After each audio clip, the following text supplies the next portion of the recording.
Hello everyone, welcome back to our channel. अगर आप नए हैं तो सबसे पहले हमारे चैनल को सब्सक्राइब करें। Real estate regulation and development act 2016, जिसे रेरा के नाम से जाना जाता है, इंडिया में एक बहुत बड़ा कानून है। इसका मकसद घर खरीदने वालों के हितों की रक्षा करना और रियल एस्टेट सेक्टर में पारदर्शिता लाना है। रेरा से पहले इंडिया में घर खरीदना अक्सर एक रिस्की और अनसर्टेन प्रोसेस था। देरी होना आम बात थी और इंफॉर्मेशन अक्सर अनरिलायबल होती थी।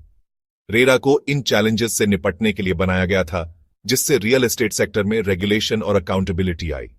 रेरा का एक मुख्य उद्देश्य यह सुनिश्चित करना है कि घर खरीदने वालों के साथ गलत ना हो। यह एक्ट प्रोजेक्ट्स के टाइमली कंप्लीशन को मैंडेटरी करता है और डेवलपर्स को स्ट्रिक्ट गाइडलाइंस का पालन करने की आवश्यकता होती है। रेरा का उद्देश्य एक ट्रांसपेरेंट और रिलायबल मार्केट बनाकर रियल एस्टेट सेक्टर में इन्वेस्टमेंट को भी बढ़ावा देना है।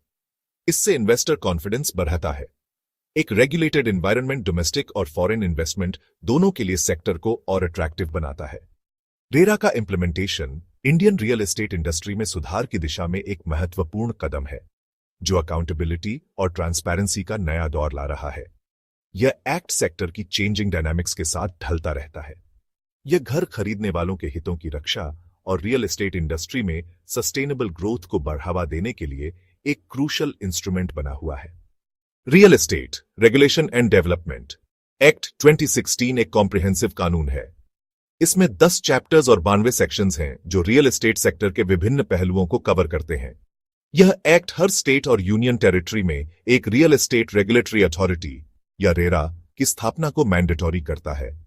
यह पूरे देश में इंप्लीमेंटेशन में यूनिफॉर्मिटी सुनिश्चित करता है। रेरा के की प्रोविजंस में से एक रियल एस्टेट प्रोजेक्ट्स का मैंडेटरी रजिस्ट्रेशन है। डेवलपर्स को किसी भी यूनिट्स का एडवर्टाइजमेंट या सेल करने से पहले अपने प्रोजेक्ट्स को रिस्पेक्टिव स्टेट के रेरा में रजिस्टर कराना होता है। इस रजिस्ट्रेशन प्रोसेस में डेवलपर्स को प्रोजेक्ट की सभी डिटेल्स, जिसमें layout plan, land ownership documents और कंप्लीशन टाइमलाइंस शामिल हैं, डिस्क्लोज करनी होती है। रेरा का एक और इंपॉर्टेंट पहलू रियल एस्टेट एजेंट्स का रेगुलेशन है। एक्ट यह मैंडेटरी करता है कि सभी रियल एस्टेट एजेंट्स रेरा के साथ रजिस्टर्ड हों और एक कोड ऑफ कंडक्ट का पालन करें। यह सुनिश्चित करता है कि एजेंट्स एथिकली और ट्रांसपेरेंटली काम करें।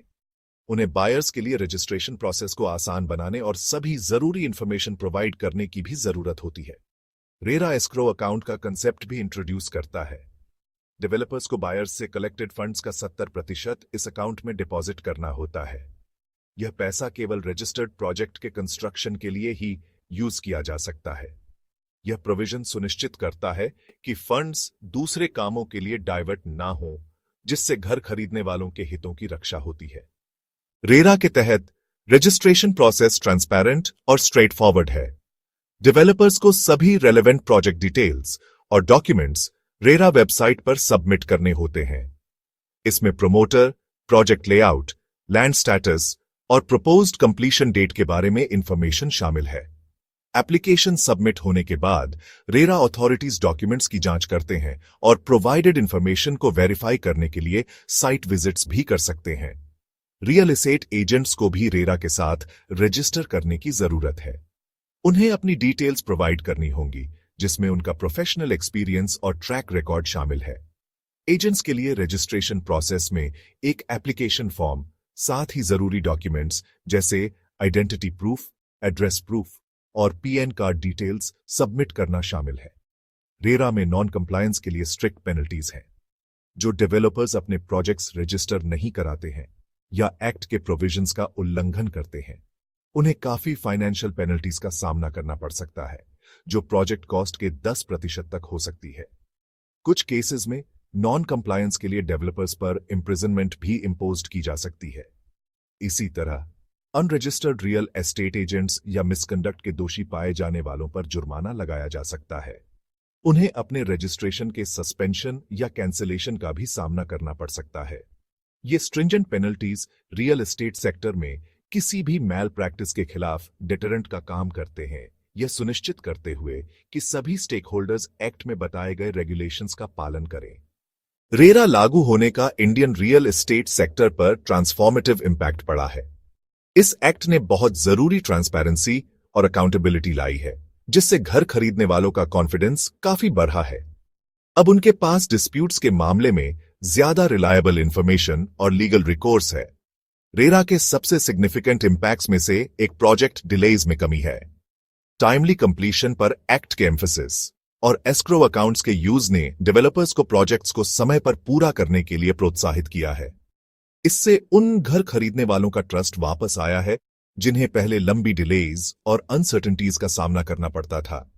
रेरा ने एक मोर ऑर्गेनाइज्ड और रेगुलेटेड रियल एस्टेट मार्केट भी बनाया है। रजिस्ट्रेशन प्रोसेस और डेवलपर्स और एजेंट्स के लिए ट्रांसपेरेंटली ऑपरेट करने की रिक्वायरमेंट ने फ्रॉडुलेंट एक्टिविटीज की गुंजाइश कम कर दी है। इसने सेक्टर को इन्वेस्टर्स के लिए और अट्रैक्टिव बना दिया है, जिससे इंडस्ट्री की ग्रोथ को और बढ़ावा मिला है। हालांकि चैलेंजेस अभी भी हैं, लेकिन रेरा निश्चित रूप से इंडियन रियल रेरा सेक्टर के लिए एक गेम चेंजर रहा है। इसने घर खरीदने वालों और डेवलपर्स दोनों के लिए एक ज्यादा बैलेंस्ड और इक्विटेबल एनवायरनमेंट बनाया है, जो एक ज्यादा सस्टेनेबल और ट्रांसपेरेंट फ्यूचर का रास्ता बना रहा है। Thanks for watching, like, comment if you have any questions and share with your friends. Thank you and have a nice day.